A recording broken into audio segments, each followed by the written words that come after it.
Qu'est-ce qui est plus important que Dieu et le sexe? La confession choquante de Léa Salamé. À l'approche de la date de diffusion du journal télévisé de 20 heures sur France 2, Léa Salamé, l'une des figures les plus emblématiques de la télévision française, a accordé un entretien long et approfondi à Paris Match. Elle y aborde sans phare ses obsessions, ses expériences personnelles, ses convictions religieuses, ses ambitions professionnelles et les zones d'ombre de sa vie. La couverture du dernier numéro de Paris Match dépeint une Léa Salamé tout en douceur, un sourire radieux, les cheveux lâchés, vêtue d'un t-shirt blanc et d'un pantalon rouge vif, pédalant tranquillement dans une rue pavée. Cette image de son quotidien, simple et sans retouche, contraste totalement avec son sérieux à l'antenne. Elle reflète l'esprit sincère et sans défense de l'intégralité de l'interview. La franchise sur le sexe et l'authenticité. Dans un monde médiatique qui évite souvent les sujets considérés comme sensibles, Léa Salamé a choisi d'y faire face directement. Elle affirme « J'ai un rapport naturel avec la sexualité. Je pense même que c'est ce qui nous définit. Qu'est-ce qui est plus important que Dieu et le sexe ?» C'est une déclaration à la fois audacieuse et révélatrice de sa perception de la sexualité, non pas comme une simple question biologique, mais comme une partie profonde de l'identité et de l'existence humaine. Pour Léa, l'intimité et la vie sexuelle ne sont pas des choses à cacher ou à taire. Au contraire, ce sont des éléments constitutifs de l'être humain qui reflètent la connexion entre le corps, les émotions et l'esprit. Ce point de vue lui permet de briser les conventions morales strictes, ouvrant ainsi la voie à un dialogue plus ouvert sur les besoins et la nature humaine dans la société moderne. En se remémorant ses débuts dans le journalisme, Léa avoue sans hésiter ses complexes sur son physique. « Nous vivons dans le monde de Ken et Barbie, et ce n'est pas mon cas », confie-t-elle. Derrière cette phrase se cache le sentiment d'être constamment comparée à des standards de beauté irréalistes. Une pression que ressentent de nombreuses femmes à la télévision.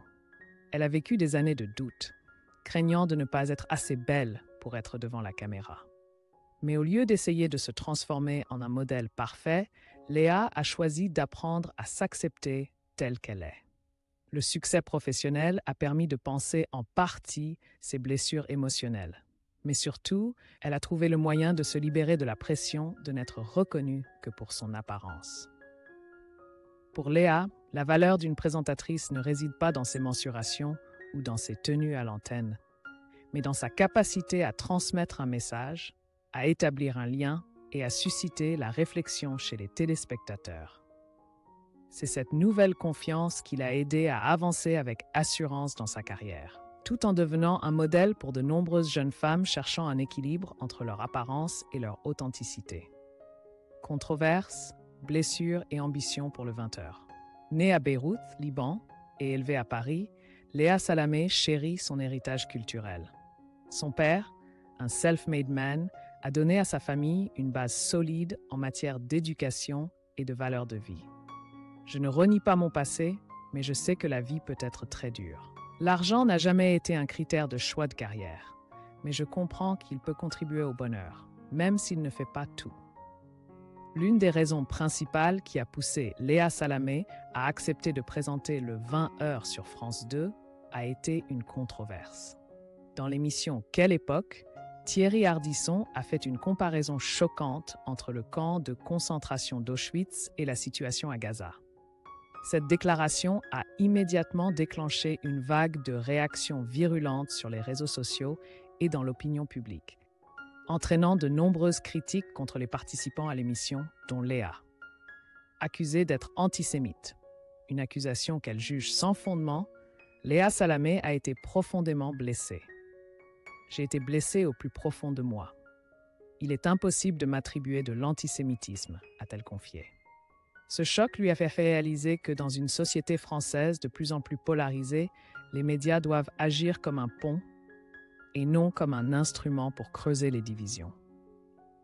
C'est à partir de cette prise de conscience qu'elle a décidé d'accepter de présenter le 20h, un poste considéré comme le cœur de la télévision française, dans l'espoir d'utiliser le service public comme un espace neutre où toutes les voix peuvent coexister.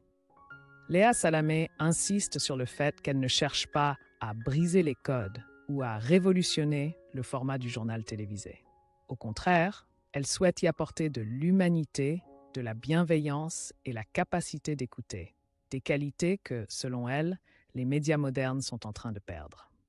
Dans un monde de violence, la gentillesse est la plus belle chose, dit-elle. Pour Léa, la gentillesse n'est pas un signe de faiblesse, mais une force spirituelle capable d'apaiser les tensions, d'encourager le dialogue et de restaurer la confiance entre les êtres humains. Interrogée sur ses convictions religieuses, elle explique son attachement au message du Christ. « Je suis sensible à ce message parce qu'il parle d'amour, de pardon et de compassion. » Pour Léa, ce ne sont pas seulement des principes de vie personnels, mais aussi une ligne de conduite pour sa manière de faire du journalisme. Mettre l'humain et l'empathie au premier plan, même lorsqu'il s'agit de couvrir les sujets les plus complexes. Quand on lui demande ce qu'elle prévoit pour le 1er septembre, le jour officiel de son arrivée aux 20h, Léa Salamé conclut avec un sourire. « Je veux juste rester moi-même, une personne chaleureuse. »